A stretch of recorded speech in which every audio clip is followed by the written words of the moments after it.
10,000 টাকা দামের একটা ফোনে সাধারণত আমরা কি দেখি?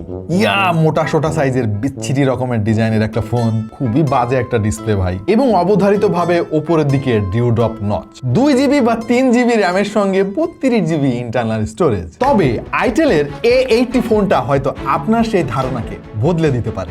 মাত্র 9,990 টাকার এই ফোনের ডিজাইনটা একটু খেয়াল করেন ভাই। সাধারণত প্রিমিয়াম ফোনগুলোতে আমরা এইরকম ডিজাইন দেখে থাকি। সেই সঙ্গে এর বিল কোয়ালিটিও কিন্তু খুবই চমৎকার, মানে কোনোভাবেই বোঝার উপায় নাই যে এইটা এত কম দামি একটা ফোন। এর ফ্ল্যাশ লাইটের সঙ্গে আবার লাইটিং ইফেক্টও রয়েছে। এটা যদি অন করে দেন তাহলে ফোনে কল আসলে বা চার্জিং দিলে অথবা কোনো নোটিফিকেশন আসলে লাইটটা জ্বলতে থাকবে, যেটা অনেক কাজে আসতে পারে অনেকের জন্য। এবং সারপ্রাইজিংলি এই ফোনের ডিসপ্লেতে রয়েছে 120 হার্টজের রিফ্রেশ রেট। মানে কম দামি ফোনে আমরা হায়ার রিফ্রেশ রেট এর আগে দেখেছি, তবে সেটা 90 হার্টজ পর্যন্ত সীমাবদ্ধ ছিল। বাট আইটেল A80 সেই লিমিটেশনটাকে কিন্তু ক্রস করে ফেলেছে।